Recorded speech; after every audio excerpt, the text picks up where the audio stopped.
Ibu Maria berkata dalam doa. Haleluya Yesus. Kami datang pagi ini menyerahkan seluruh hidup kami ke dalam tangan Tuhan. Kami rindu Tuhan bekerja di tengah-tengah kami. Kami rindu hadirat-Mu hadir di tengah-tengah kami. Karena itu Tuhan, kami berserah sepenuhnya ke dalam tangan-Mu sepanjang jalan ibadah ini. Mulai dari awal, pertengahan sampai akhirnya, harapan Allah turun bagi kami. Kuduskan kami semua ya Tuhan.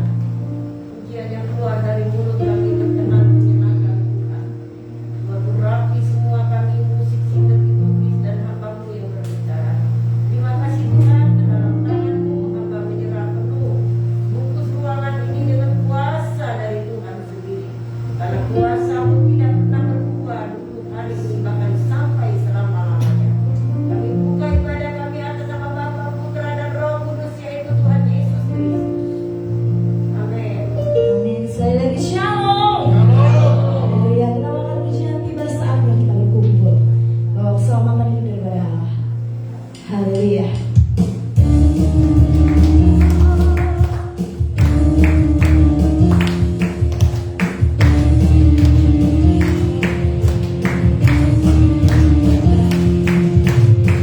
Tiba saatnya kami berkumpul bersatu. Dari setiap suku dan bangsa, berdiri di hadapan Kau.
baru tercurah atas setiap kami. Amin.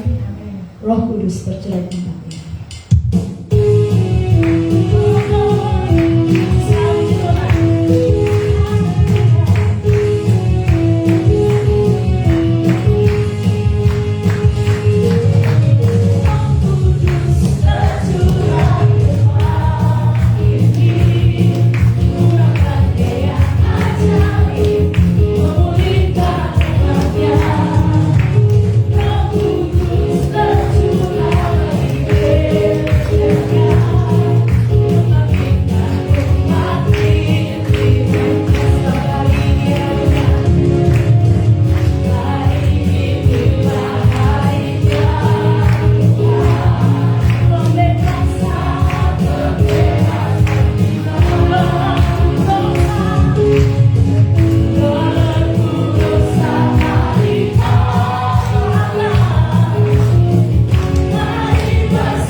Dan nyata kuasa Tuhan dalam setiap kehidupan kita. Amin. Saya ingin menerima firman Tuhan. Persiapkan hati kita untuk firman Tuhan.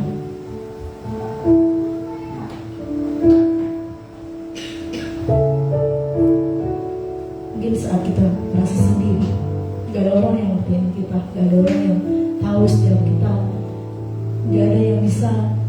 Aku pengennya begini, saya lagi kondisi begini loh Tuhan. Gak ada yang mengerti setiap kita, hanya Tuhan yang tahu. Ketika kita mau Tuhan, Tuhan yang lebih tahu apa yang terbaik bagi setiap kita. Karena Tuhan yang menolong. Dia menolong yang selalu setia, dia selalu ada buat setiap kita.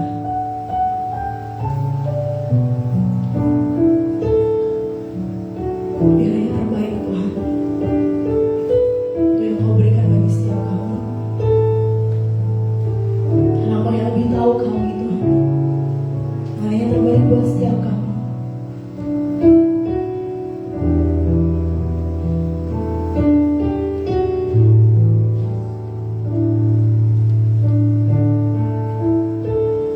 Tolong pujian doa yang setia saat ku berjalan Tuhan.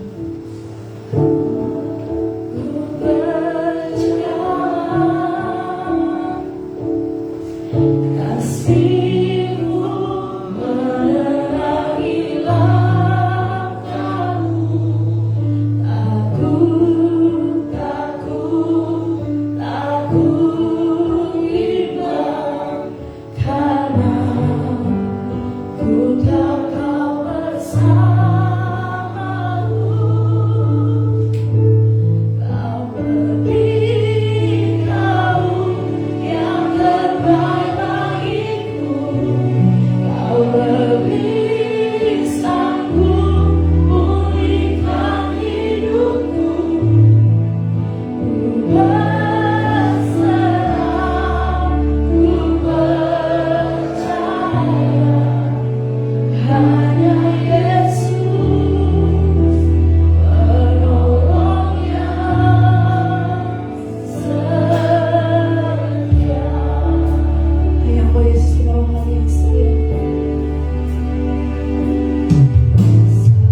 gak ada lain selain Engkau Tuhan. Terima kasih Bapa. Siapkan setiap hati kami Tuhan. Saat ini mengecewakan setiap kami. Saat orang-orang mengecewakan setiap kami Bapa. Pulihkan setiap kami Tuhan. Biar kami hanya berserah kepadamu. Biar kami hanya datang kepadamu Tuhan. Biar kami hanya menyampaikan kisahku ke dalam tangan-Mu Yesus. Terima kasih Tuhan. Kita bukan pujian. Saat dunia mengecewakan setiap kami. Saat dunia mengecewakan setiap kami. Saat harapan kami Tuhan, Kau buat kami kecewa Bapa. Kami punya pengharapan yang baru daripada Engkau Tuhan. Kami punya sukacita yang baru daripada Engkau. Dan ada ketenangan. Ada pengharapan buat setiap kami. Ketika kami menyerahkan semua ke dalam tangan Yesus.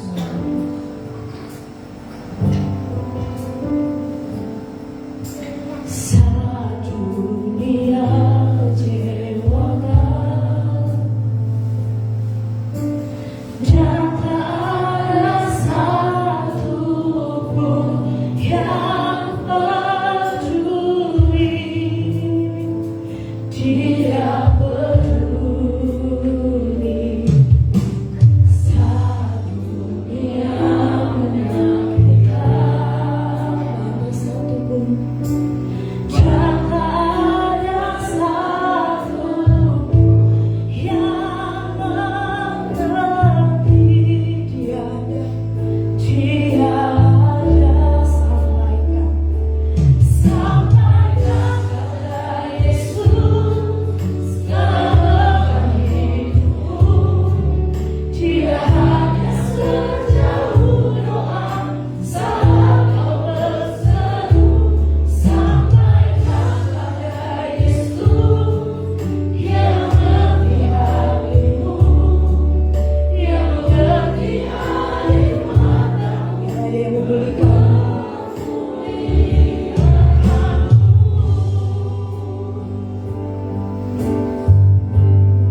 Saat dunia kecewakan, saat dunia kecewakan,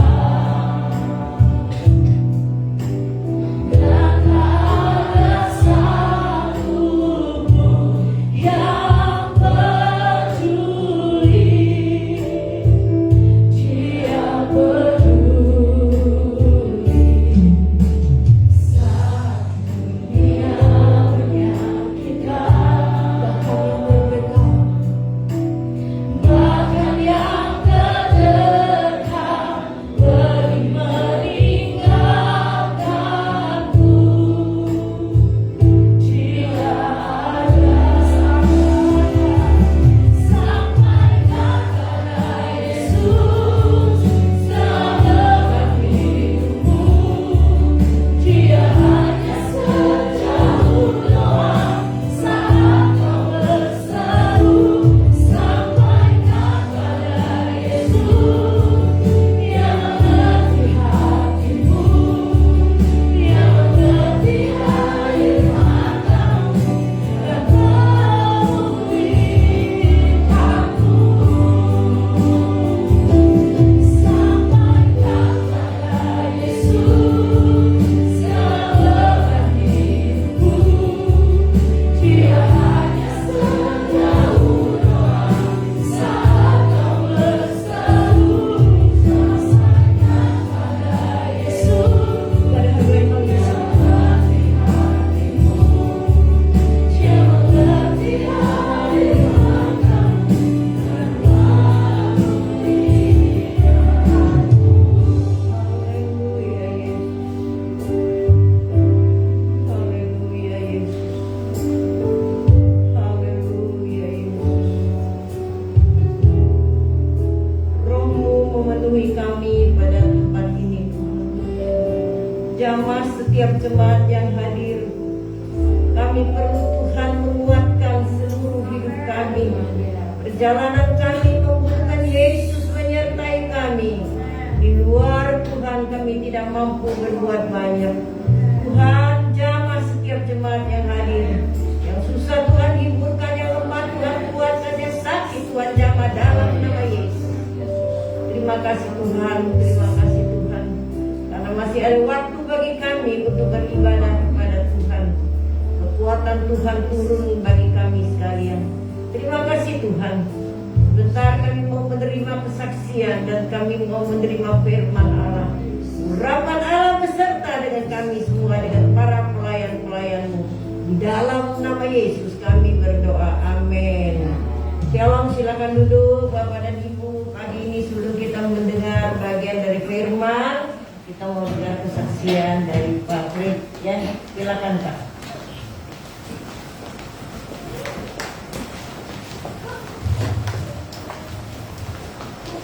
Bapak Ibu, saudara-saudara jemaat sekalian, saya minta izin dari Ibu untuk memberikan satu kesaksian.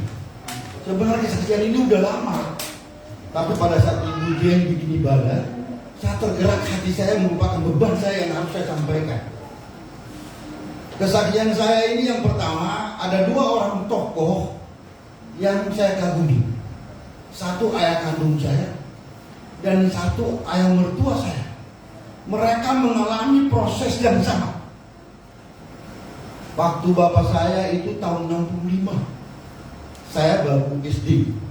Beliau panggil saya Fritz. Bapak ceritakan kepada bahwa manusia itu lahir di tempat tidur, dia harus pulang kembali ke pangkuan Bapa di surga di tempat tidur. Yang kedua, dia bilang bahwa ada firman yang menyatakan bahwa orang meninggal jangan menyusahkan orang hidup.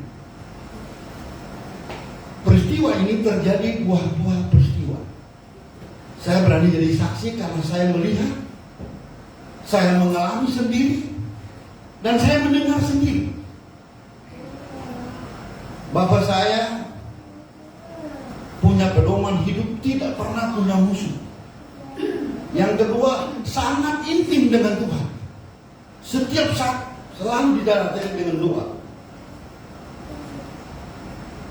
Pada saat satu hari Minggu, saya bersaudara 5 orang. 4 sudah menikah, saya belum.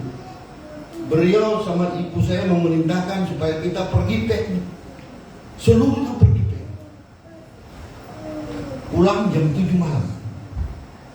Tidur tanpa sakit, tanpa apa-apa. Tidur terus beliau pulang rumah Bapak di Solo. Ini terjadi juga kepada yang mertua saya, karena saya selalu cerita kepada beliau, Bapak, kalau orang mau meninggal lahir di tempat itu, meninggal di tempat itu, ini amanat Bapak saya. Mertua saya pun sama. Orang ini dia beragama Katolik, dia berdoa hampir sama dengan orang Muslim. Setiap kali bunyi asal dia masuk kamar berdoa. Setiap saat pasti dia berdoa, sangat intim dengan Tuhan. Yang kedua, tidak pernah punya musuh sepanjang hidup. Pada Lebaran tahun kemarin saya sudah cerita ke ibu. Saya pulang ke Jogja bersama istri saya. Sampai di sana beliau sehat walafiat. Rambutnya gondrong, saya minta dia supaya saya pergi gunting rambut, saya pergi gunting rambut. Kemudian saya jalan sama dia sendiri keliling kota Jogja itu, jalan berdua pakai mobil putar. 2 hari kemudian saya sama istri mau pergi ke Wonogiri. Saya mau pergi, pagi-pagi saya bangun, dia bilang ke saya, ayo berangkat. Saya bilang, mau berangkat kemana Bapak? Saya mau ke surga. Dia nyatakan begitu, dan saya bilang, kalau Bapak mau ke surga, saya ikut. Kemudian saya bilang, Pak, kalau orang meninggal itu tidak langsung ke surga. Orang meninggal itu tunggu dulu di Yerusalem baru, Taman Firdaus, sampai Tuhan datang kali kedua. Oh iya, kita pergi ke Wonogiri. Kita sampai di Wonogiri, pas kita sampai ditelepon masuk, Bapak sudah gak ada, tidur siang tadi, gak bangun lagi. Itu luar biasa, tidak sakit, tidak apa-apa. Makanya ini saya perlu menyampaikan kepada teman-teman, saudara-saudara jemaat semua, bahwa saya buktikan bagaimana orang yang hidup, yang dekat dengan Tuhan, dan melaksanakan semua perintah-perintah Tuhan. Ini tidak omong kosong. Saya mengalami, saya menyatakan dengan demikian. Oleh karena itu saya sampaikan kesaksian ini kepada semua jemaat. Karena saya sudah ngomong di mana-mana. Dan saya buktikan bahwa memang itulah yang bagi orang percaya. Melaksanakan perintah Tuhan, dia akan hidup di dunia dan akan kembali ke dunia. Yang paling menentukan tadi saya bilang bahwa orang meninggal tidak menyusahkan orang hidup. Saya sama istri saya kembali dari Wonogiri sampai di sana, Bapak udah siap. Sudah tidak ada apa-apa lagi. Kita sudah tidak ada susah apa-apa. Kuburan pun semua sudah siap. Begitu juga dengan bapak saya. Bapak saya juga begitu. Kami keluarga tidak bikin apa-apa, tapi orang datang semua. Itulah perintah dari Tuhan bagi kita semua. Kalau kesaksian ini semoga bermanfaat bagi kita. Bagaimana bukti orang hidup yang dekat dengan Tuhan, yang intim dengan Tuhan, dan yang paling utama tidak punya musuh. Karena perintah Yesus yang melebihi dari hukum Taurat bahwa kasihilah musuh. Kalau orang ribut dengan dia datang sampaikan orang itu. Dia yang minta maaf, padahal orang itu bersalah, tapi dia yang minta maaf. Saya kira demikian Bu, semoga kesaksian ini bisa bermanfaat karena kualitasnya sama. Melihat sendiri, mengalami sendiri, dan mendengar sendiri apa yang terjadi. Demikian, semoga Tuhan memberkati kita semua. Amin.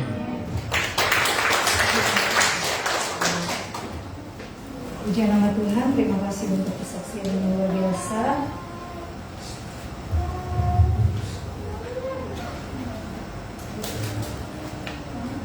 Kita akan menyiapkan hati kita untuk mendengarkan firman Tuhan.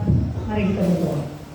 Bapa, kami bersyukur untuk kesaksian yang hamba-Mu sampaikan di hadapan Tuhan. Tuhan memberkati hamba-Mu melalui kesaksian hidup yang dialami oleh orang tua yang sudah lebih dahulu menjadi pelajaran penting bagi hidup hamba-Mu dan kami semua, bahwa kami harus mempersiapkan diri kami sungguh-sungguh menanti hari Tuhan itu datang bagi kami.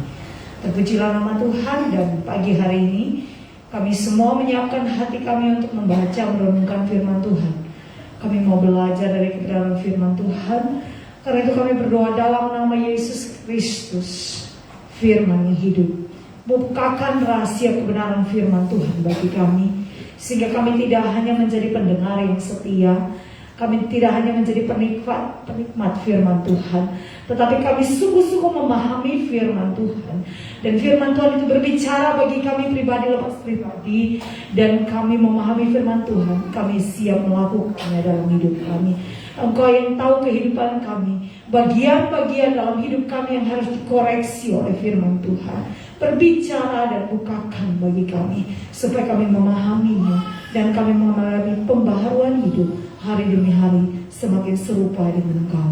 Terpujilah nama Tuhan, dalam nama Yesus, firman yang hidup, kami syukur dan berdoa. Setiap kuasa kegelapan dengan berbagai manifestasi yang ingin mengganggu pemberitaan firman Tuhan dengan berbagai cara, yang menutup pikiran kami dari kebenaran firman Tuhan, yang menutup pendengaran kami, mengalihkan kami dari pemberitaan firman Tuhan, saat ini kami tolak dalam nama Tuhan Yesus. Dan kendalikan pemberitaan firman Tuhan ini. Hamba-Mu yang menyampaikan terbatas, tapi Engkau yang punya firman Tuhan tidak terbatas. Karena itu Engkau yang mengartikan firman Tuhan bagi hamba-hamba-Mu, jemaat Tuhan sekalian, sesuai dengan apa yang mereka butuhkan, sesuai dengan apa yang mereka alami dalam hidup mereka. Terpujilah nama Tuhan. Dalam nama Yesus kami syukur dan berdoa. Haleluya. Amin. Kita akan membuka bagian firman Tuhan dari Bilangan pasal 22.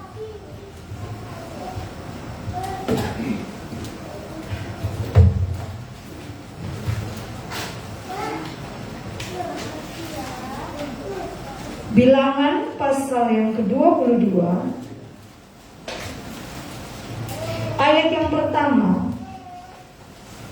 sampai, sebenarnya kalau saya mau bahas itu sampai ayat pasal 24.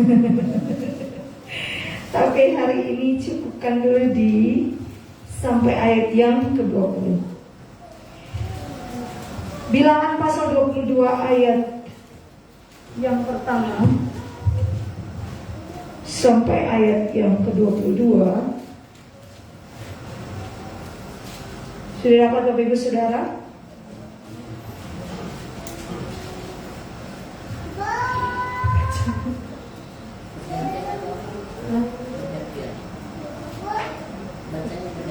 Iya, kita akan membaca bagian firman Tuhan ini bersama-sama. Saya undang jemaat Tuhan bangkit berdiri, dan saya akan membaca bagian ganjil. Bapak Ibu menyambungnya dengan ayat yang genap. Bilangan pasal yang ke-22 ayat yang pertama sampai ayat yang ke-20, demikian firman Tuhan. Kemudian berangkatlah orang Israel dan berkemah di dataran Moab, di daerah seberang sungai Yordan dekat Yeriko.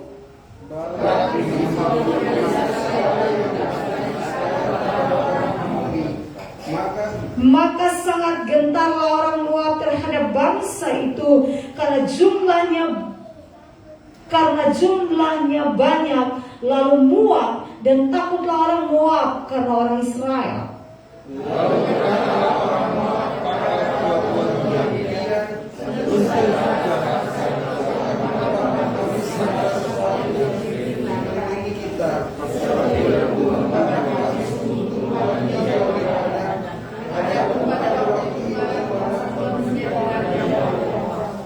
Raja ini mengirim utusan kepada Bileam bin Beor ke Petor yang di tepi sungai Efrat, ke negeri teman-teman sebangsanya, untuk memanggil dia dengan pesan, ketahuilah, ada suatu bangsa keluar dari Mesir. Sungguh sampai tertutup permukaan bumi olehnya, dan mereka sedang berkemah di depan.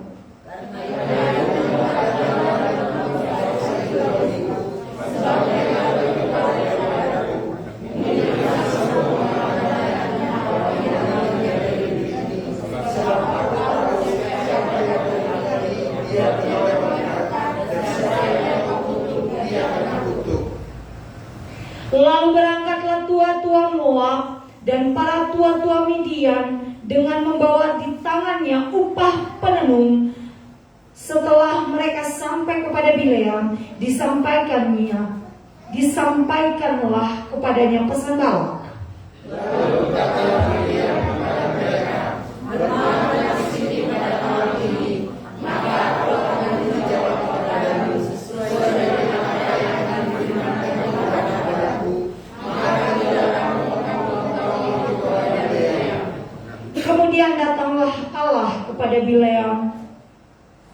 Kemudian datanglah Allah kepada Bileam serta berfirman, siapakah orang-orang yang bersama-sama dengan engkau itu?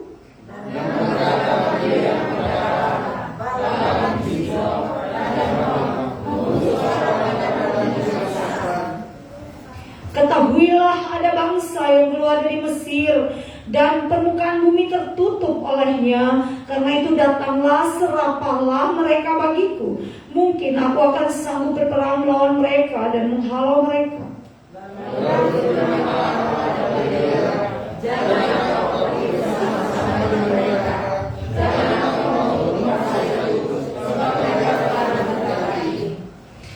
Bangunlah Bileam pada waktu pagi, lalu berkata kepada pemuka-pemuka Balak, pulanglah ke negerimu, sebab Tuhan tidak mengizinkan aku pergi bersama-sama dengan kamu.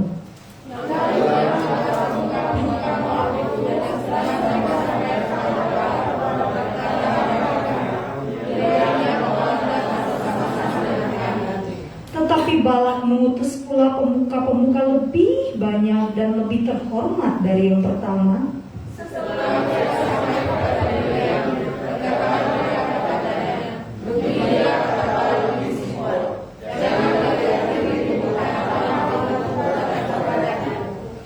Sebab aku akan memberi upahmu sangat banyak, dan apapun yang kau minta daripadaku, aku akan mengabulkannya.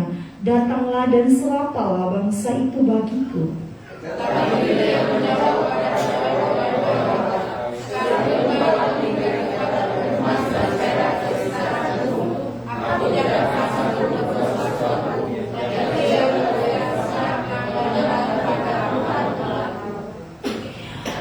Oleh sebab itu, baiklah kamu pun tinggal di sini pada malam ini, supaya aku tahu apakah pula yang akan difirmankan Tuhan kepadaku.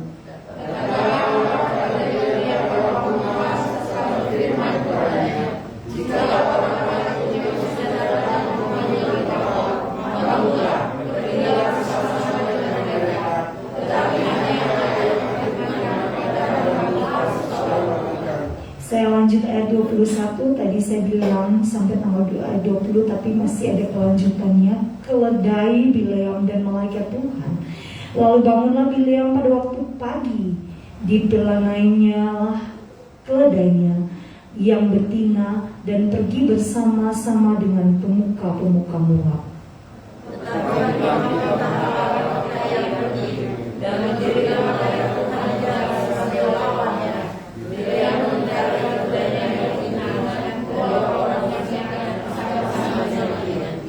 Ketika keledai itu melihat malaikat Tuhan berdiri di jalan dengan pedang terhunus di tangannya, menyimpanglah keledai itu dari jalan dan masuk ke ladang. Maka Bileam memukul keledai itu untuk memalingkannya kembali ke jalan.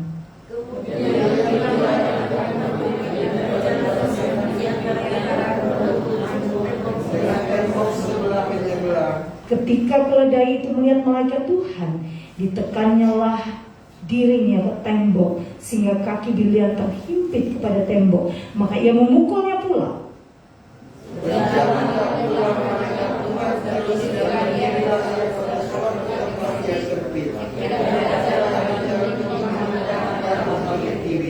Melihat malaikat Tuhan meniaraplah keledai itu dengan Bileam masih di atasnya. Maka bangkitlah amarah Bileam, lalu dipukulnya lah keledai itu dengan tongkat.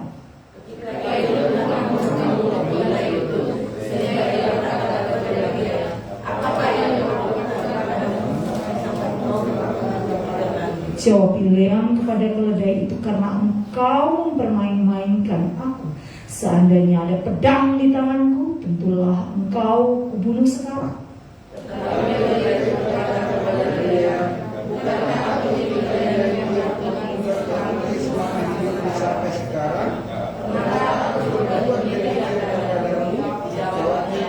Kemudian Tuhan menyingkapkan mata Bileam.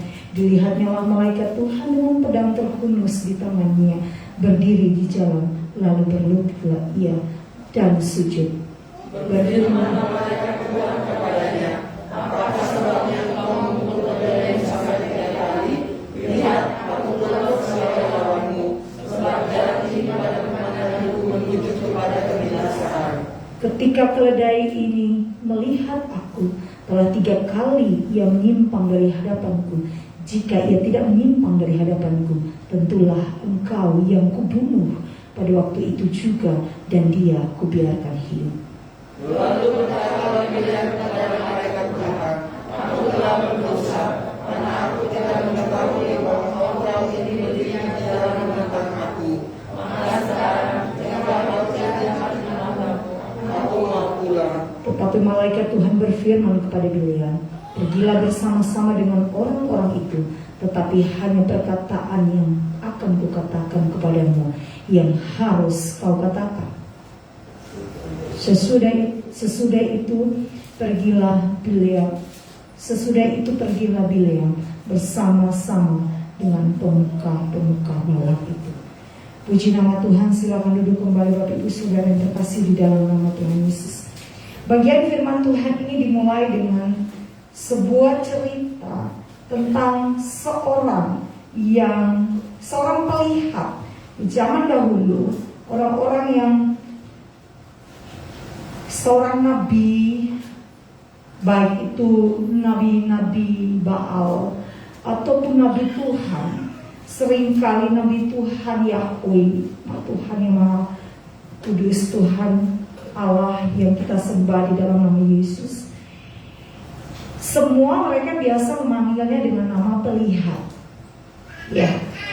Tetapi kalau Bileam, kalau kita melihat bagian firman Tuhan ini bersama-sama dalam sejarah Yahudi pastinya, maka Bileam ini ditulis bukan sebagai nabi Allah, tetapi dia ditulis sebagai seorang petenung atau nabi Baal.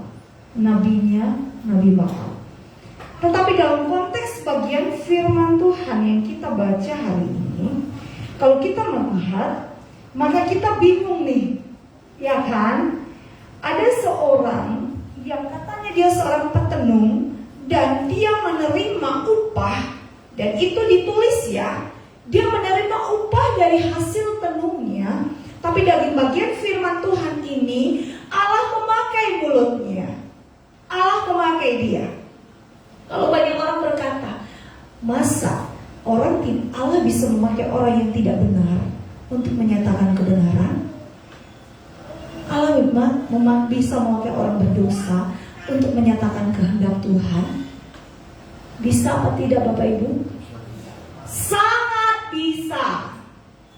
Allah mau pakai siapa saja untuk menyatakan kehendaknya, untuk menggenapi rancangannya dalam hidup orang percaya, dalam hidup orang-orang yang dikasihinya. Allah bisa pakai siapa saja, siapa saja. Bahkan untuk seorang Abraham, menyelamatkan seorang Abraham, Allah pakai siapa? Allah datang kepada Firaun dalam mimpinya, jangan sentuh istri orang itu, ya kan? Mencegah, menyelamatkan Abraham, karena Abraham itu orang yang diberkati Tuhan. Siapa yang memberkati dia, itu kan berkat Abraham kan, akan diberkati. Sehingga Allah mencegah Firaun melakukan dosa yang besar. Allah menegur Firaun, padahal Firaun itu Tuhan gak? Firaun orang pilihan Allah gak? Enggak. Dalam bagian firman Tuhan ini, jadi selesai ya, case close, bahwa Allah bisa pakai siapa saja untuk menyatakan kehendak dan rancangannya dalam kehidupan orang percaya, dalam kehidupan kita semua, untuk tujuan dan maksud Allah tergenapi, untuk tujuan dan maksud Allah tergenapi. Dan dalam bagian firman Tuhan ini kita melihat bersama-sama bahwa ketika bangsa Israel melakukan hal-hal yang luar biasa dalam perjalanan mereka keluar dari Mesir, mereka bisa mengalahkan Og, mereka bisa mengalahkan Raja Basan, mereka bisa mengalahkan raja-raja yang mereka lewati. Setiap tempat yang mereka lewati, firman Tuhan katakan bahwa diberikan kepada mereka, mereka menguasai. Bahwa firman Tuhan bilang, seluruh bumi ini hampir seperti ditutupi sama kehebatan, kemuliaan bangsa Israel. Karena apa? Karena tangan Allah yang menyertai mereka.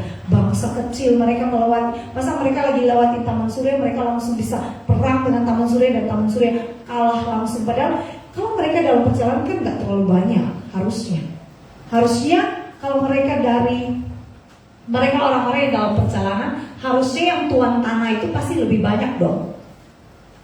Tapi kalau Allah yang menyertai mereka, persoalannya bukan jumlahnya, tapi siapa yang menyertai mereka.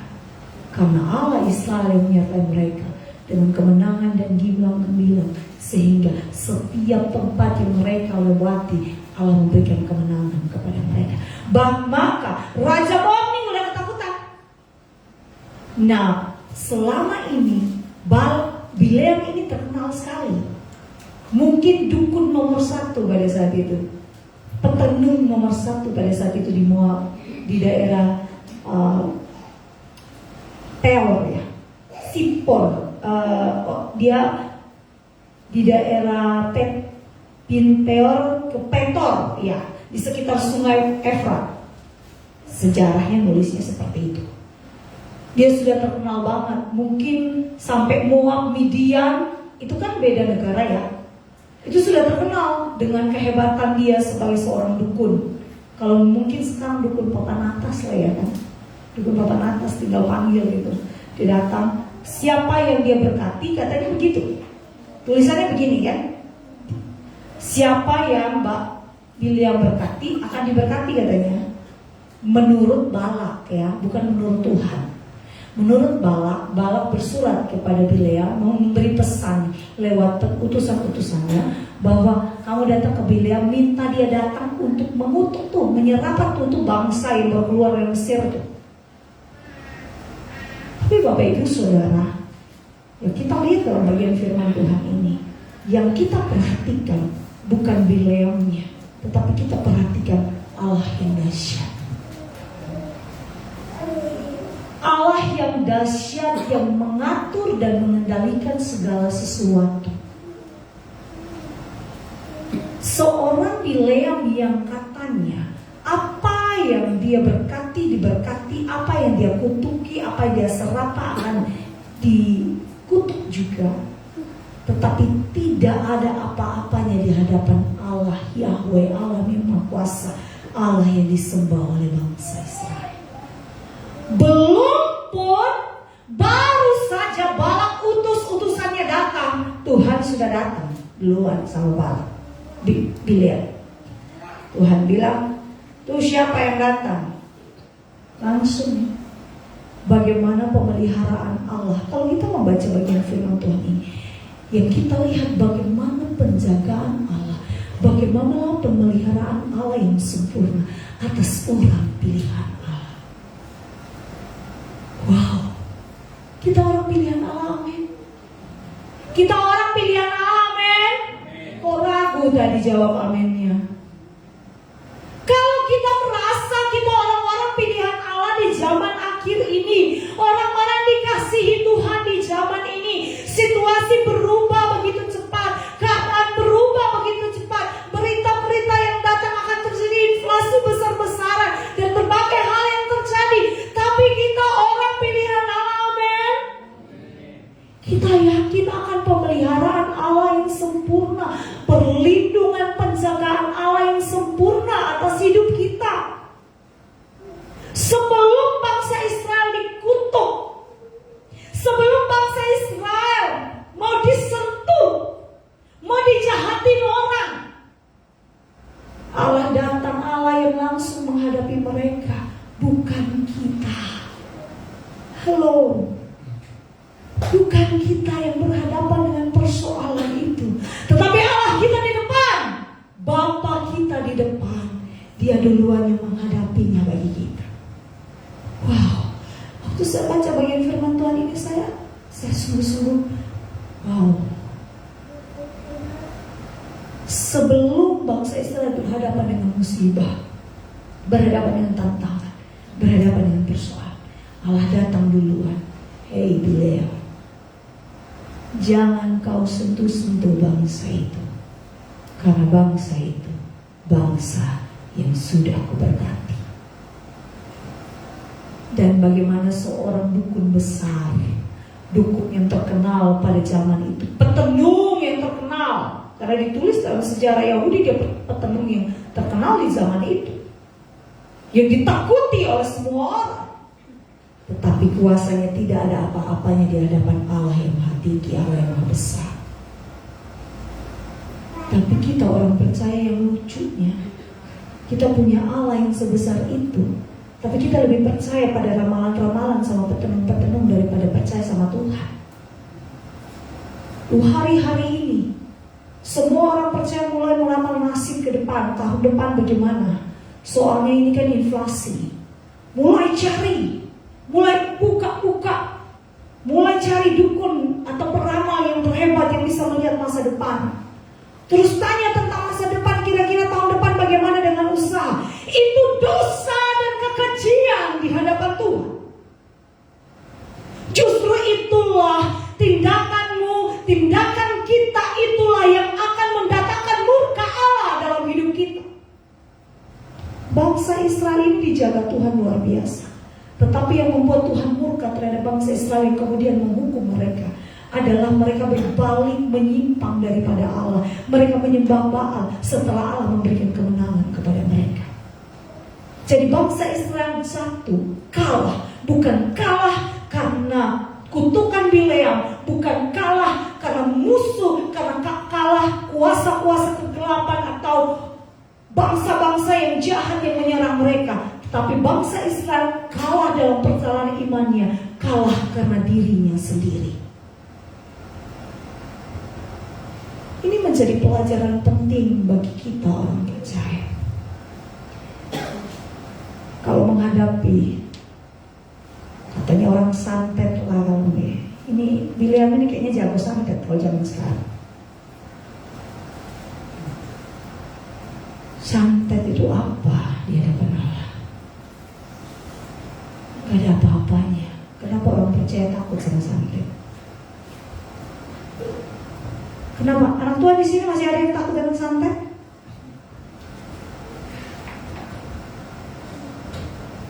Takut dengan petenu? Masih datang tanya-tanya di orang pintar?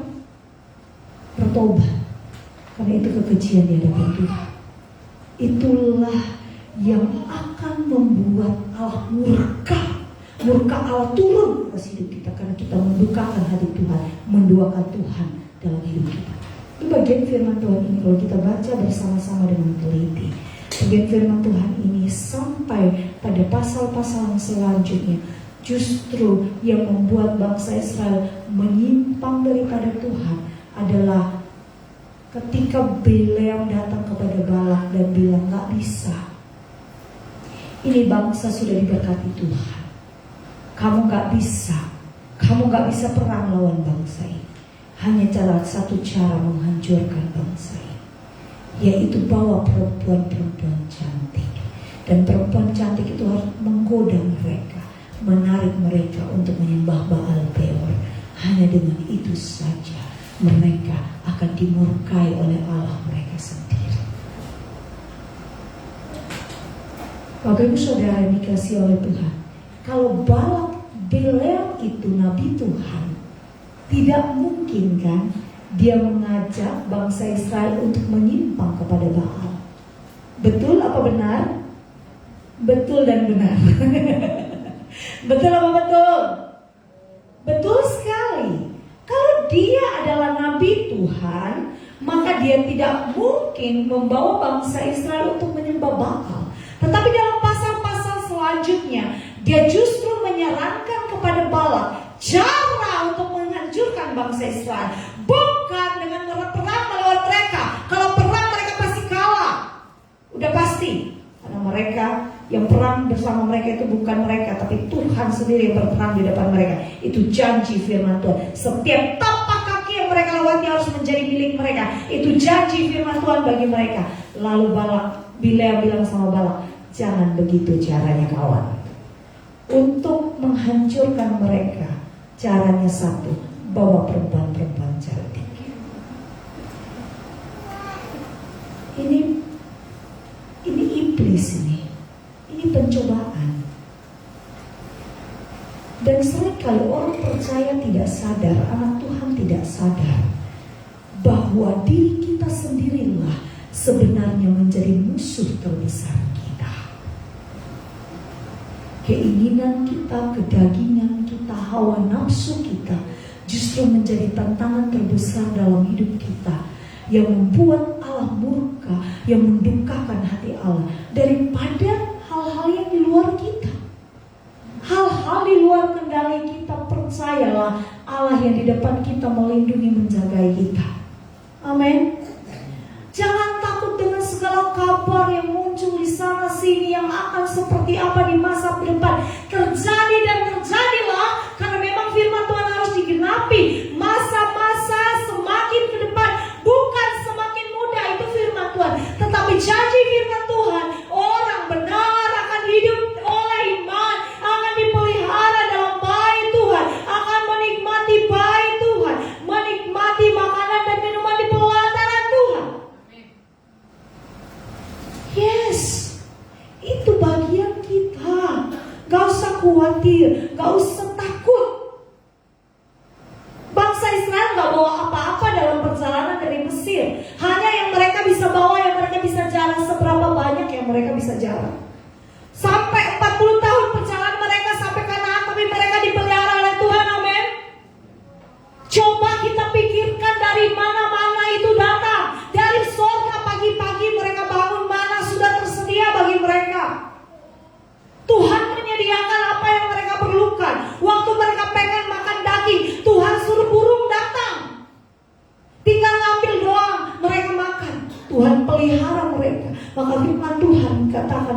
Kalau burung-burung di udara dipelihara oleh Tuhan.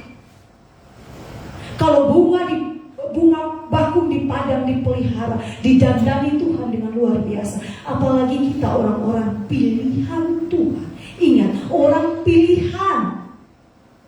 Orang yang dikasihi Tuhan. Kita dijaga Tuhan seperti biji mata Tuhan.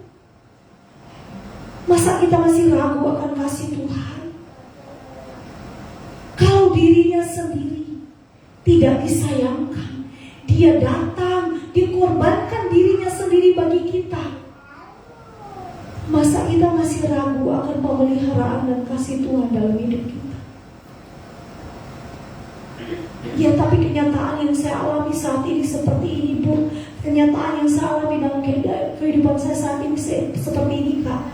Iya, keadaan yang engkau alami tidak bisa membuat engkau memvonis bahwa Allah tidak mengasihimu. Mungkin saja ada didikan-didikan Allah, ada hal-hal yang mau Allah bukakan, karena tidak ada yang kebetulan terjadi dalam hidup kita. Semua yang terjadi dalam hidup kita ada tujuan dan maksud Allah di dalamnya. Tidak ada yang kebetulan. Firman Tuhan berkata Allah turut bekerja dalam segala sesuatu yang terjadi bagi orang-orang pilihan Allah, orang-orang dikasihinya, untuk mendatangkan kebaikan. Ada kebaikan Allah, ada maksud Allah di balik pergumulan, di balik masalah, di balik tantangan. Yang pasti, yang Allah mau engkau melekat dengan Dia, engkau bergantung dengan Dia. Yang Allah mau kita bersama dengan Dia, selalu melekat erat dan bergantung dengan Dia. Tapi hari ini yang kita pelajari dari bagian firman Tuhan, Tuhan mau ajari satu hal, bahwa yang harus kita waspadai hari-hari ini, umat percaya harus mewaspadai adalah dirinya sendiri. Kita harus menjaga hidup kita selaras dengan firman Tuhan. Konsep dunia, pandangan dunia dengan berbagai cara berpikirnya selalu ingin menarik kita keluar dari kasih karunia Tuhan, membuat kita terpancing dengan keinginan kita, pancing dengan hawa nafsu kita, terpancing dengan kepentingan-kepentingan pribadi kita daripada menyenangkan Tuhan. Tadinya seorang Bileam ini, kalau kita lihat, ada taatnya juga. Iya, waktu Tuhan bilang jangan ikut mereka, dia taat. Dia nggak ikut. Lalu datanglah utusan yang kedua dengan upah yang lebih besar, lebih banyak, dan orang-orang yang lebih terhormat yang datang. Firman Tuhan bilang kan, upah yang lebih banyak. Nah ini pancingan-pancingan kita nih. Seringkali kehormatan, kebesaran, dan uang menarik kita jauh dari kasih karunia Tuhan. Iya apa iya? Dan bagian firman Tuhan ini firman Tuhan Alkitab ini paling jujur. Kitab yang paling jujur untuk buka tentang siapa kita dan membuka setiap belenggu kedok dalam hidup kita yang mungkin terkadang sepertinya terselubung. Dalam kehidupan kita siapapun, siapa yang gak mau uang? Siapa yang gak mau upah yang besar? Coba. Yang kerja gak mau upah yang besar? Siapa yang gak mau kehormatan? Kalau tiba-tiba presiden bilang hari besok saya akan kunjungi rumah kita, semua pengen kan kebesaran, semua pengen kehormatan, semua pengen nama besar, semua pengen upah yang besar. Tapi bagian firman Tuhan ini memperingatkan kepada kita, hati-hati dengan upah yang besar dan kehormatan, kebesaran. Karena itulah yang membuat Bileam tidak taat. Tadinya Bileam udah mulai taat tuh, udah mulai dengar tuh. Tapi kemudian tiba-tiba dia tidak taat. Karena memang motivasinya dia dari awal kan dalam seluruh Alkitab. Kemudian ditegaskan lagi sama Petrus. Petrus bilang Bileam adalah seorang yang melakukan tugasnya demi upah, demi uang. Nama Bileam artinya lahap, pelahap. Jadi dia pelahap semuanya. Arti kata Bileam, nama Bileam itu pelahap. Jadi dia pelahap semuanya, maka dia tidak akan memberikan kesempatan untuk tidak dapat upah yang besar. Maka bagian firman Tuhan ini kita lihat bahwa kemudian dia ikut orang-orang Moab itu dan dia tidak taat. Padahal Tuhan bilang nanti kalau mereka datang lagi, kan? Belum datang lagi dia udah kejar. Ceritanya begitu. Makanya kenapa malaikat Tuhan tantang dia di depan? Kan malaikat bilang, Tuhan bilang, ya oke, nanti kalau mereka datang lagi, berarti datang yang ketiga dong. Kan itu baru dua. Seharusnya datang yang ketiga dong. Tapi orang-orang Moab itu baru mau pulang besok pagi-paginya. Kan firman Tuhan jelas, nanti kalau mereka datang lagi baru kau ikut dengan mereka. Kan pasti ada tujuan Tuhan dengan maksud firman Tuhan itu. Tapi bagian firman Tuhan itu dibilang besok paginya langsung Bileam bangun, Bileam langsung ikut mereka, kejar mereka dan ikut mereka. Sehingga sampai di depan Allah, malaikat Tuhan yang menjadi lawannya di depan dengan pedang terhunus, baru dia kaget. Malaikat bilang ini jalan menuju kebinasaan. Dan malaikat memperingatkan dia. Allah berfirman bahwa hanya yang kukatakan yang boleh engkau katakan. Bapak Ibu Saudara yang terkasih di dalam bagian firman Tuhan ini, kita belajar bersama bahwa Allah pengendali segala sesuatu dalam hidup kita. Kutuk tidak bisa turun atas orang percaya yang sudah diberkati oleh Tuhan. Jadi jangan takut dengan perkataan kutuk dari orang. Kadang-kadang ya, ada orang yang mulutnya serapah banget, gampang banget mengucapin kutuk. Nggak usah takut, tolak dalam nama Yesus.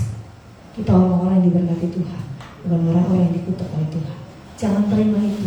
Kadang-kadang ada orang-orang yang datang sok-sokan gitu. Tuh nanti ya kamu begini, kamu begini, kamu begini, kamu begini. Jangan terima itu.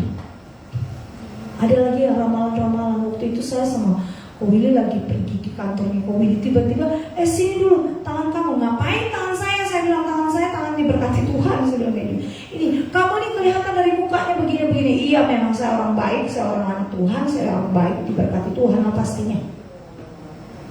Langsung loh, padahal nggak minta. Kan? Ada yang begitu kan? Kita langsung ketemu di jalan dia udah langsung ngomong bla bla bla bla bla bla bla. Kita percaya bahwa Allah sudah merancangkan kita sejak kandungan dengan rancangan yang luar biasa untuk masa depan kita yang penuh dengan harapan. Allah sudah punya jalan dalam hidup kita. Kita lahir, kita besar seperti ini, kita akan jadi seperti ini. Semua rancangan Allah sempurna dalam hidup kita. Yang kita harus taat, yang kita harus lakukan adalah setia pada rancangan Allah. Bukan dengar kata-kata yang seperti itu dari peramal-peramal dan orang-orang omong kosong, orang yang bohong itu. Kata-kata bohong, dongeng-dongeng nenek moyang itu gak perlu didengar. Stop Bapak Ibu Saudara. Sekali lagi saya bilang, ramalan itu mendatangkan murka Allah. Sekali engkau dengar dalam hidupmu, kalau sudah pernah dengar, cepat-cepat hari ini juga dengar firman Tuhan ini, minta ampun sama Tuhan. Minta ampun sama Tuhan daripada murka Allah turun atas hidupmu. Karena Allah Maha Kudus, Allah Maha Suci. Allah tidak bisa dipermainkan dengan dosa. Gak bisa engkau hidup dalam dosa, engkau hidup dalam penyembahan berhala, tetapi engkau datang dan minta berkat dari Tuhan. Gak bisa. Kalau engkau hidup dalam dosa, bertobat, baru Allah berkati. Gak bisa. Aduh, memang akhir-akhir ini agak-agak aneh, pusing juga. Kita masuk dalam pelayanan beberapa bulan terakhir ini, Saya jujur, saya kemarin sampai beberapa minggu lalu saya telepon mami itu berapa kali. Ada jemaat yang datang minta diberkati, tapi hidup dalam persinahan. Minta diberkati. Lalu saya bilang, datang dulu itu belajar. Gak mau belajar tapi minta diberkati. Sekali datang, saya sudah bilang, oke, belajar dulu. Datang ketemu saya, kita doa, belajar dulu. Saya harus bimbing mereka, karena kalau mereka datang minta kepada saya, berarti saya bertanggung jawab terhadap iman mereka di hadapan Tuhan. Dan saya nggak mau main-main dengan itu. Saya harus mengatakan kebenaran ya, tidak. Terserah, mau terima, nggak mau terima, ya. Saya nggak mau nanti hilang di depan hanya gara-gara dosa Bapak Ibu Saudara, terus Tuhan buang saya ke neraka. Mau lah, enak sekali Bapak Ibu yang bikin dosa saya dibuang. Iya, saya suruh datang. Saya bilang oke, datang Bu. Datang orang tuanya. Ya kan yang datang harus anaknya dong. Orang tuanya yang datang. Orang tuanya ngomong bla bla bla bla. Oke, terima kasih, saya sudah mengerti. Bapak Ibu sebenarnya telepon kemarin pun saya sudah paham. Silakan Bapak Ibu anak-anaknya yang datang, karena saya mau bicara dengan mereka. Karena problem adalah di mereka, bukan di Bapak Ibu. Bapak Ibu tidak salah. Yang harus kita bereskan adalah kehidupan mereka. Saya tunggu, oke besok pagi ya Bu. Pagi, saya jam 8 udah bangun nungguin, sampai jam 10 gak datang. Saya telepon dong, gimana? Oh ini lagi pergi ke sini, alasan lagi. Wah, ya udah. Tiba-tiba 2 hari kemudian mamanya datang. Bu bisa nggak ibadah di rumah saya? Nanti mereka didoakan ya Bu ya. Mereka diberkati aja. Maksudnya apa?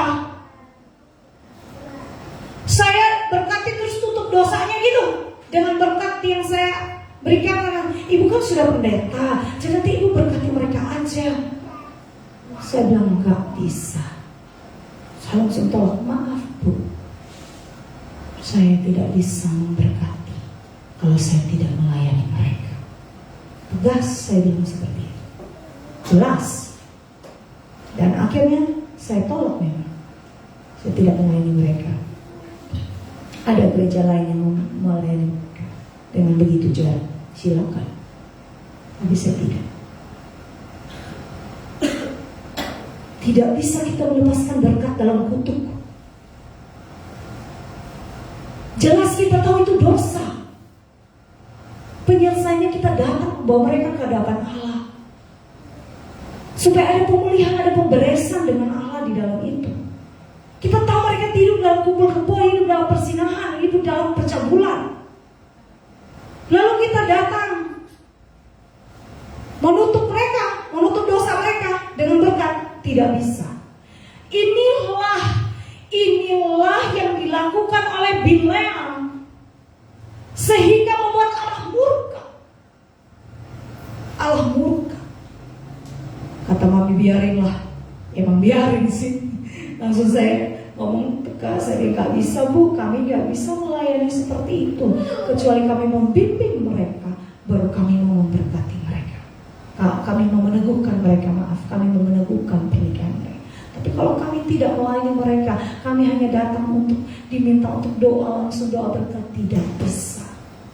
Hari-hari ini banyak orang Kristen berpikir bahwa berkat Allah itu begitu mudah.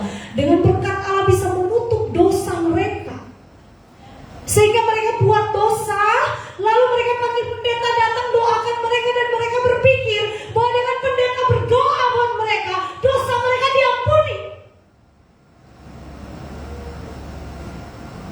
Enggak gitu. Bileam menasihatkan bangsa Israel bahwa gak apa-apa.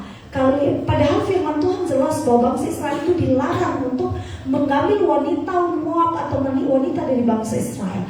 Tapi Bileam, kalau kita baca bagian firman Tuhan selanjutnya, Bileam menasihatkan kepada bangsa Israel bahwa gak apa-apa. Mereka terlibat dalam paganisme. Paganisme itu artinya mereka jatuh dalam penyembahan berhala nggak apa-apa. Nanti mereka bisa datang dan minta ampun kepada Tuhan. Dan itu membuat Allah murka luar biasa dan menghukum bangsa Israel. Bangsa Israel mengalami kekalahan waktu itu setelah mereka jatuh ke Baal Peor.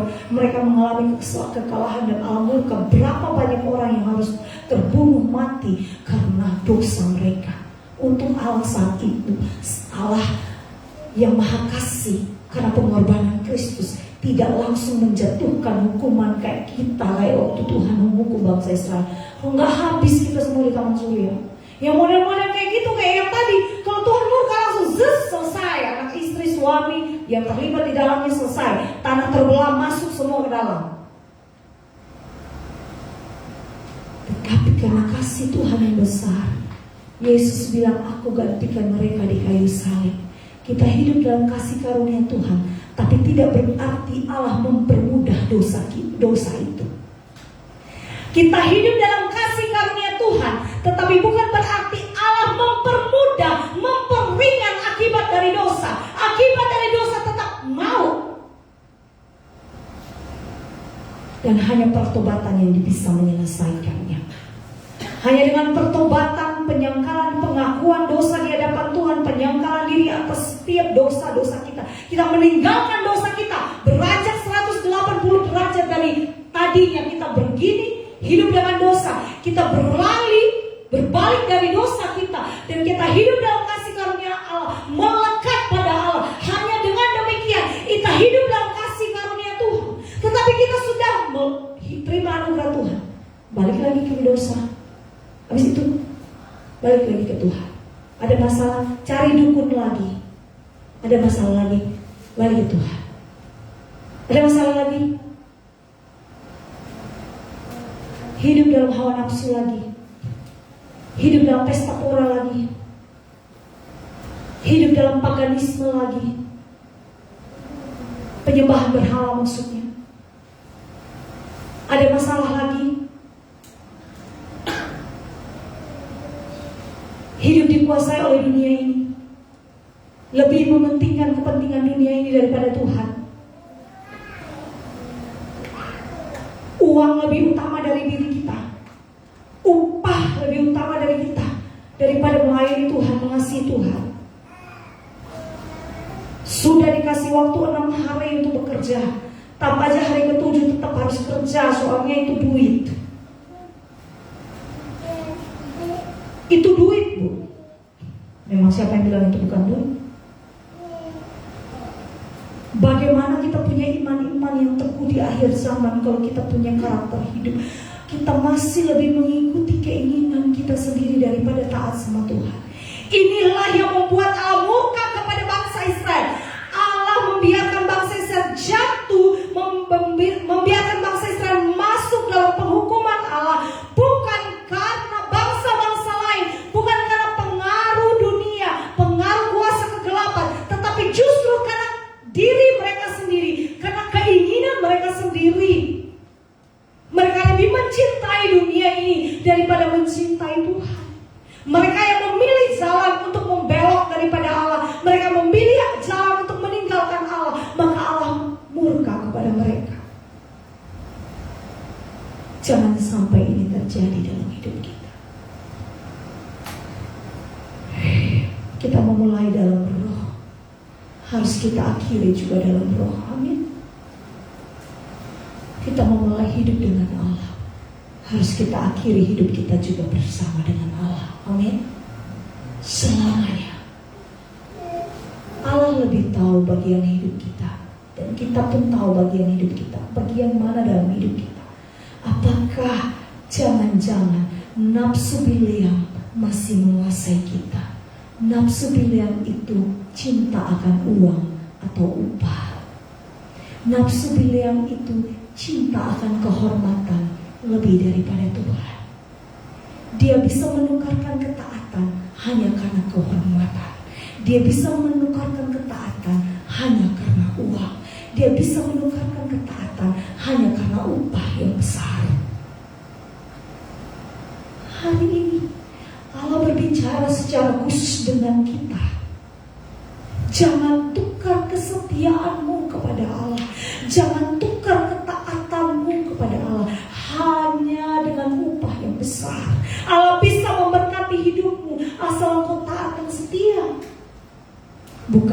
semua dalam hidup ini ada dalam kendali Allah. Tetapi keinginan mata kita lah, keinginan mata kita ini seringkali harus kita waspadai setiap hari. Cara kita mewaspadainya dengan hidup dalam firman Tuhan. Karena remnya ada. Kita ini daging, kita ini manusia. Kita gampang sekali lebih memilih jalan kedagingan. Kita lebih seringkali memilih jalan dosa. Kita lebih seringkali memilih jalan dunia ini daripada taat pada firman Tuhan. Benar apa betul?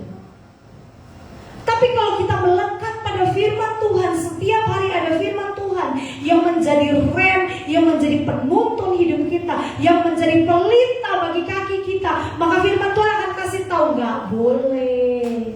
Kamu kan anak Tuhan. Masa kamu lebih mencintai dunia ini daripada Tuhan? Tapi kalau kita bangun pagi, yang kita langsung pegang HP, kita langsung bangun pagi, bukan firman Tuhan yang kita baca, tapi HP kita yang mulai kita searching segala macam. Waktu untuk Tuhan baca Alkitab sudah gak punya. Lihat saja sebentar lagi dunia yang mengendalikan pikiran kita. Stop. Zaman memang harus mau menarik kita begitu rupa supaya jauh dari Tuhan. Tapi anak Tuhan, saat teduh gak boleh ditinggal. Saat teduh gak boleh ditinggal. Saya harus berkata sungguh-sungguh di hadapan Tuhan. Saat teduh gak boleh ditinggal pagi hari.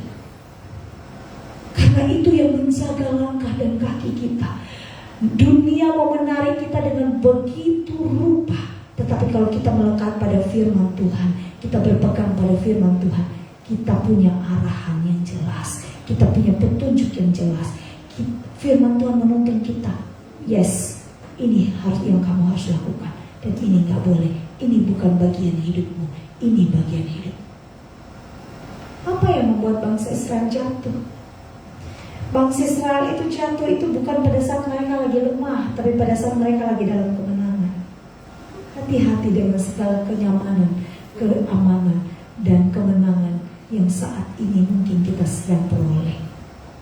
Bangsa Israel jatuh pada saat kenyamanan hidup mereka. Pada saat tidak ada bangsa-bangsa lain yang bisa lagi melawan mereka. Di titik terpuncak kemenangan mereka, justru mereka jatuh ke dalam dosa karena kedagingan mereka sendiri.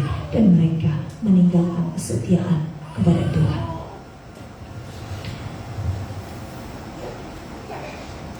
Bagian firman Tuhan ini mengingatkan kita sekali lagi.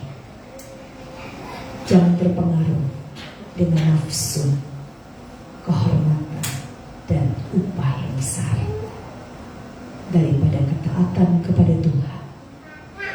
Dan percayalah, segala sesuatu yang terjadi di dunia ini ada dalam kendali Tuhan.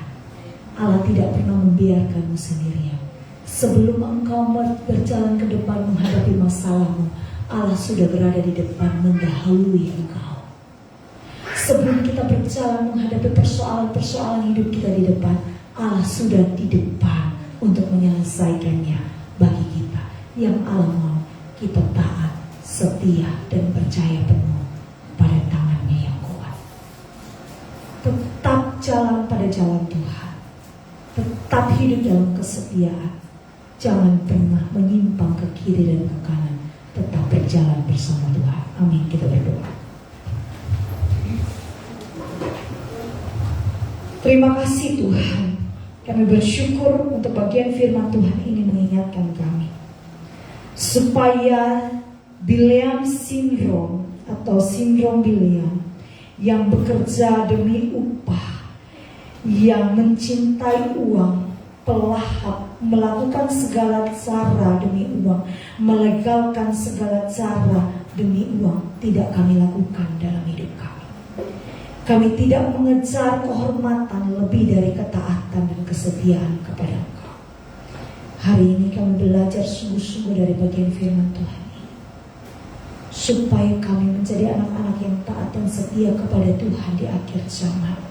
Bukan hanya dari perkataan mulut kami mengatakan kami mau taat dan setia kepada Tuhan, Tapi dalam seluruh aspek kehidupan kami menjadi orang-orang yang taat dan setia kepada Tuhan.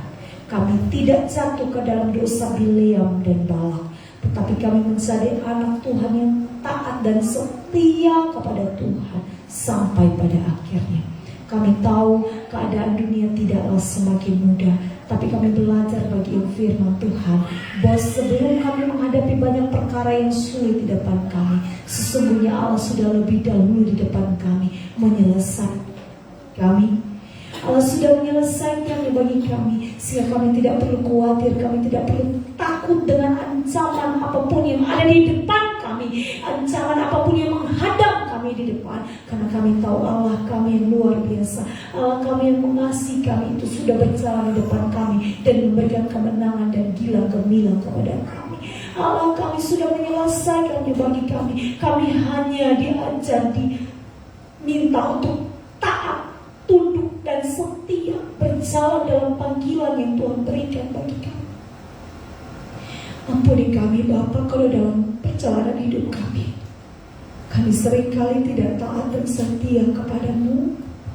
Kami seringkali lebih terpengaruh dengan segala kenyamanan, kenikmatan dunia ini daripada ketaatan kepadamu. Kami mohon ampun Tuhan. Tapi bagian firman Tuhan hari ini mengingatkan kami untuk kami kembali kepada kasih yang semula. Kami mencintai Engkau lebih dari segala-galanya dalam hidup kami, dan kami mau tetap berjalan dalam kesetiaan kepadamu. Tuhan tolong semua jemaat Taman Surya 2, baik yang beribadah di dalam ruangan ini maupun beribadah di rumah melalui online, Tuhan kuatkan mereka dan tolong mereka di waktu-waktu ini, waktu-waktu yang tidak mudah. Tapi Tuhan lindungi, jagai, pelihara mereka dalam nama Yesus. Mereka yang dalam keadaan sakit, Tuhan jamah dan sembuhkan dengan kuasa darah Tuhan. Mereka mengalami kesembuhan, pemulihan. Mereka bergumul dengan pekerjaan usaha mereka, Tuhan berkati dalam nama Yesus Kristus. Dan Tuhan menolong mereka. Mereka yang bergumul dengan pekerjaan mereka, usaha mereka, apapun yang mereka kerjakan, Tuhan buka jalan, beri jalan keluar bagi mereka Tuhan, sehingga mereka mendapatkan solusi dari setiap persoalan dan pergumulan yang mereka alami. Kami percaya Allah turut bekerja di dalam segala yang mereka alami dalam hidup mereka untuk mendatangkan kebaikan bagi mereka. Terpujilah nama Tuhan. Dalam nama Yesus kami bersyukur untuk firman yang luar biasa ini bagi kami. Ajari kami untuk taat dan setia kepadamu dan tetap berpegang pada firman-Mu sampai selamanya. Haleluya. Amin. Tuhan berkati. Kita akan masuk di dalam persembahan. Ya, kita akan masuk dalam persembahan.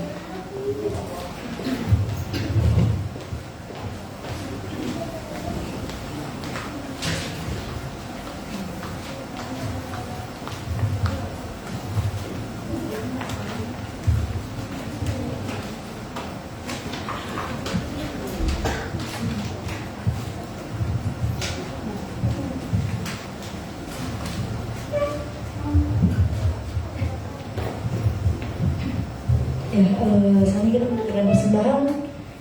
Sebelum kita memberikan persembahan, kita mau bersatu dulu dalam doa. Mari kita berdoa. Ya Allah, terima kasih Tuhan, terima kasih buat kasih-Mu, terima kasih buat firman yang Kau berikan bagi setiap kami. Tegur kami, siapkan kami, Tuhan ajar kami untuk selalu setia kepada Kau. Amin. Terima kasih akan firman-Mu Bapa, dan saat ini kami memberikan persembahan Tuhan. Kami memberikan teman-teman setiap kami yang akan memberikan persembahan. Biar persembahan ini berguna untuk kerajaan di tempat ini Tuhan, dan untuk kemuliaan bagi nama-Mu Tuhan, dan kami kembalikan semua ke dalam tangan Yesus. Terima kasih, dan di dalam nama Yesus. Haleluya. Amin. Setiap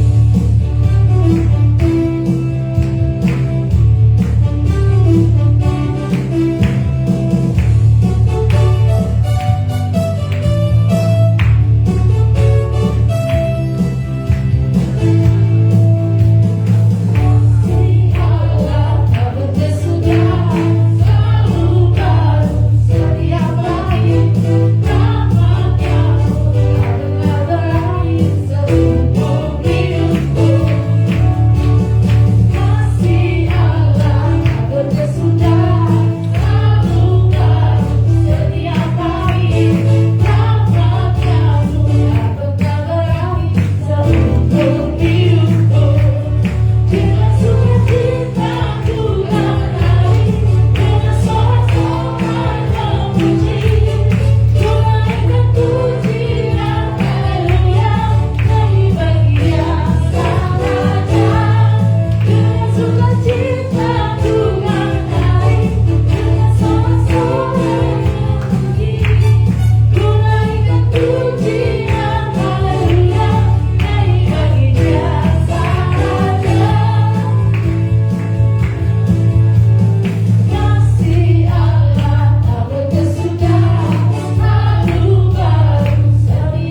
Kita akan lanjutkan lagi. Ada laporan dari Bu Tantri nggak hari ini? Sudah ditampilkan.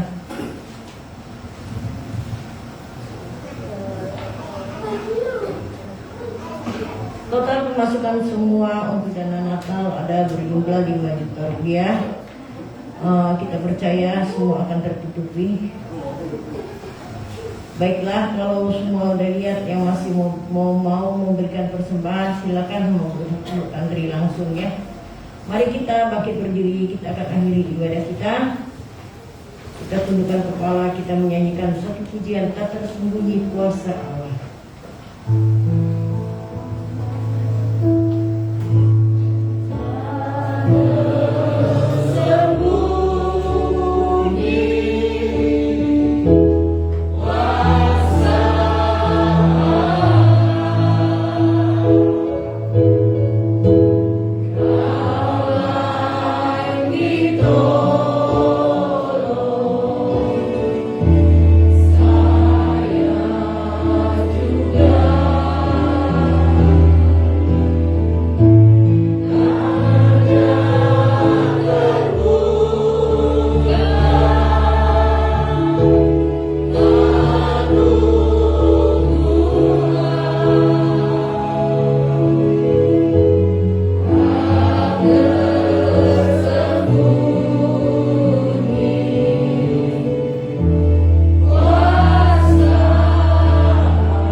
Dengan iman siapa yang membutuhkan doa biar dia